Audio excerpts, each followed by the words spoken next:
Bon, chers internautes, j'espère que vous allez bien. Alors, lorsque nous parlons de vision, la vision peut être comprise, peut être traduite sous forme de projet ou de programme d'action. Et que lorsque l'on se retrouve sur le terrain politique, cette vision, devenue projet ou programme d'action, pourra aller être déclinée en des axes stratégiques de développement, surtout lorsque celui ou celle qui porte la vision, n'est-ce pas, a la confiance du peuple et arrive à exercer le pouvoir politique, fondamentalement. Mais la vision peut être également comprise et traduite sous forme de suggestion. Cela d'autant plus que nous n'aurons jamais tous la chance d'exercer le pouvoir politique. Le pouvoir politique, c'est quelque chose qui est envié par beaucoup de personnes, mais les places sont limitées. Heureusement, malheureusement, et donc tout le monde n'aura jamais la chance d'exercer le pouvoir politique. Mais ce qui est possible, c'est que nous restions dans la dynamique de la réflexion et qui nous permettent, dans cette réflexion, de faire des suggestions, de sorte à ce que notre vision à nous, notre opinion à nous devienne suggestion, laquelle suggestion passe dans un schéma de politesse, dans un schéma de patriotisme, et plus nous serons nombreux à porter de pareilles suggestions, plus nous serons nombreux à porter de pareilles visions, alors on pourra avoir donc la chance que l'écho de celle-ci parvienne aux oreilles de qui de droit pour que l'on espère un jour, de façon directe ou indirecte, que cette vision, la nôtre alors, puisse transparaître directement ou indirectement dans la sienne afin que cela devienne une vision concertée. C'est très important. Alors, lorsque nous parlons des questions de développement, vous allez voir, chacun y va de sa réflexion. Chacun y va de sa compréhension de la chose. Chacun y va même de son expérience personnelle. Mais ce qui est sûr, et dont nous nous réjouissons aujourd'hui, c'est que nous comprenons de plus en plus, et nos dirigeants avec nous, qu'il n'est point question de parler de développement, du moins de développement holistique, de développement complet, de développement intégré, de développement partagé, sans un système éducatif de qualité.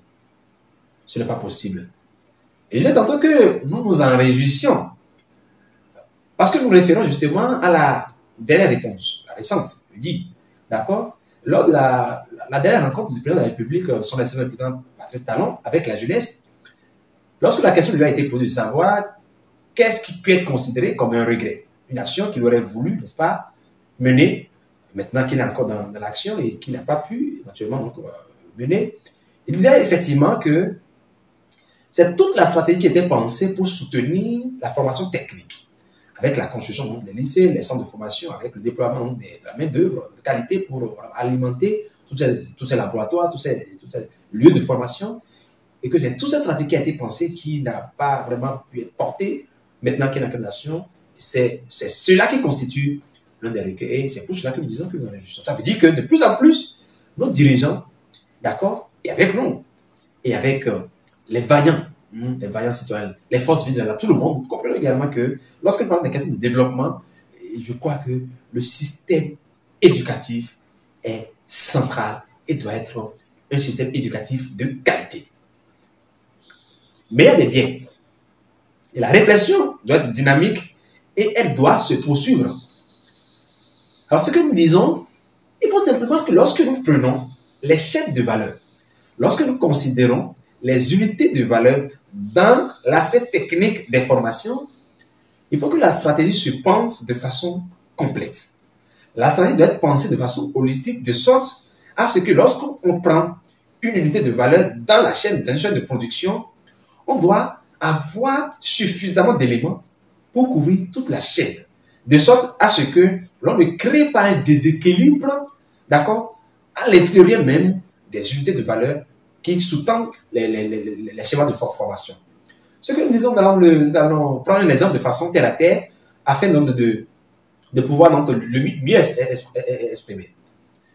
Alors, lorsque je m'intéresse au domaine du bâtiment, d'accord? Lorsque je suis dans le domaine du bâtiment et que je m'intéresse simplement à l'aspect carrelage. Le Béninois moyen, forcément, voilà, il utilise forcément les carreaux, d'accord? À mettre au sol, au salon, un peu pas dans les chambres pour éviter les problèmes de saleté et autres, fondamentalement. Alors, lorsque je prends alors cette chaîne de valeur, d'accord, qui est inscrite, n'est-ce pas, dans un schéma de formation, alors la stratégie va être de dire, nous nous formons des jeunes qui sont à même de donner la prestation, ce que j'appelle une prestation finale, d'accord, et donc il peut aller assurer donc le carrelage, d'accord, poser les carreaux dans les maisons, dans les sociétés, dans les industries, voilà, où qu'on les sollicite, d'accord. Ils sont dans la chaîne de production, d'accord, mais finale. Mais si l'on pense la stratégie de cette façon, oubliant toute la chaîne de valeur, c'est-à-dire tous les autres ingénieurs qui doivent investir, d'accord, qui doivent s'investir, si vous voulez, dans la conception et la fabrication du matériau qui va être utilisé pour ce type de prestation, c'est-à-dire le carreau même, je crois que la stratégie serait erronée. Et je me réjouis davantage parce que je sais qu'aujourd'hui au Bénin, nous avons commencé par fabriquer les carreaux, même si ce n'est peut-être pas encore à une grande échelle. D'accord? Nous avons pris alors cet exemple, d'accord, exprès, pour mieux exprimer la chose. Mais donc, il faut alors faire la réflexion, d'accord, dans les autres unités de valeur, de sorte à ce que lorsque je m'intéresse par exemple, d'accord, à l'électricité appliquée au bâtiment, tout ce qui va avec les lampes, d'accord, les lampes, les réglettes, les prises, d'accord, les tuyaux de raccordement, d'accord, les interrupteurs. Il faut que l'on pense à la stratégie qui permet également à fabriquer des ingénieurs, n'est-ce pas, de conception, d'accord, qui sont à même, lorsqu'on les implante, lorsqu'on arrive à leur implanter des usines, de pouvoir fabriquer tous ces produits d'usage. Ou à défaut, de pouvoir faire tout le montage, de pouvoir le faire de façon partielle. Puisque justement, sur les chaînes de production, de formation, c'est pas suffisance. Ceux qui sont dans la chaîne finale, qui donnent plus-value au produit intérieur brut, mais c'est beaucoup plus ceux qui sont dans la conception et dans la fabrication. Vous voyez? Et je vais revenir un peu dans le domaine médical pour continuer la même réflexion.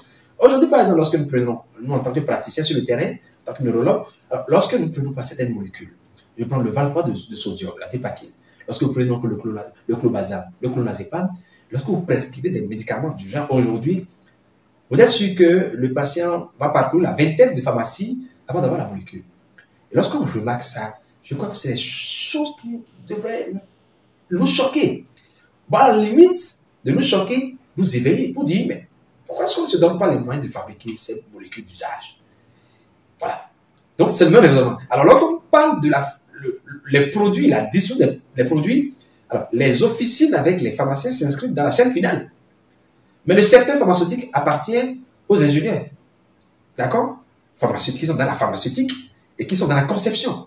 La conception des médicaments, les différentes formes galéniques, ceux qui sont dans la fabrication, ceux qui sont dans, d'accord, la réflexion, d'accord, pour fabriquer tel type de médicaments, les différentes formes galéniques, les formes comprimées, les formes suspension, les formes en poudre, tout ça, c'est à eux qu'appartient réellement le secteur. Et voilà voilà, d'accord, l'ouverture que nous voulons faire par rapport à ce vaste champ de formation qui va s'ouvrir les années à venir, puisque le président l'a dit, d'accord, pour nos jeunes, afin que le déséquilibre ne se crée pas. D'accord? L'autre chose également, c'est qu'il faudra alors penser, d'accord, à comment faire pour trouver l'équilibre entre ceux qui vont être issus de ces différentes formations techniques et bien sûr les anciens qui étaient déjà sur le terrain, qui ont des aptitudes. Et vous savez, le Béninois, avec sa capacité à négocier, à préférer ce qui est plus négociable, facilement négociable rapidement. Alors, vous voyez, la préférence va aller plus vers ceux qui sont sur le terrain et qui n'ont pas trop dans la contrainte des papiers. Voilà. Et donc, il pourra réfléchir à tout ça pour rééquilibrer tout ça. Et la dernière réflexion, c'est fondamentalement que, surtout pour les ingénieurs de conception, vous êtes d'accord avec moi que c'est les génies qui sont des ingénieurs de conception. Et lorsque nous parlons de génie, nous parlons des gens qui ont la tête pleine. Et pour former des enfants de cette posture, il faut fondamentalement que ceux qui les forment également soient des génies, fondamentalement. Et donc, il ne s'agit pas d'une formation rabais. Il s'agit de la science fondamentale à transmettre à cette génération, de sorte à créer l'émulation et à leur permettre fondamentalement de créer toutes sortes de choses. Vous imaginez l'ingénieur agricole, lorsqu'il va dans le champ et qu'il remarque les difficultés du paysan, lorsqu'il retourne au laboratoire, il doit pouvoir réfléchir pour dire qu'est-ce que je fais pour régler ce problème auquel ce paysan est confronté. C'est ça, les ingénieurs. Et ce sont eux qui créent de la valeur dans les chaînes de production. Si nous pouvons penser la stratégie comme ça, de façon un peu plus holistique, de façon intégrée, et non partisane, en mettant donc les petites querelles intestines, les petites querelles politiques de côté, je crois que c'est un champ qui est vendable. Et il sera davantage vendu pour que qu'on approfondisse la réflexion et que l'on fasse en sorte que la réflexion soit plus densifiée et se passe de façon un peu plus intégrée. Et c'est à cela que justement nous voulons appeler la jeunesse. Maintenant que nous nous apprêtons à rentrer dans les effervescents, les moments, les périodes effervescentes, d'accord, les grandes élections, dont les élections générales de l'année 2026, la réflexion doit aller dans ce sens et non pas seulement rentrer dans un soutien, d'accord, basé, calqué seulement sur un schéma de soutien partisan. Parce que lorsque la réflexion est faite, et lorsque les calculs sont faits sous cet angle, bien souvent, la déception n'est pas loin. Parce qu'on ne pourra jamais contenter tout le monde dans un schéma de récompense, d'accord, sur un calcul de récompense partisane, si vous voulez. D'accord. Voilà la réflexion que nous avons apportée par rapport à ce vaccin. Nous n'avons pas la prétention d'avoir, d'accord, et touché tous les contours. Nous remercions quand même pour votre attention assidue et sans cesse renouvelée. Merci et à très très bientôt.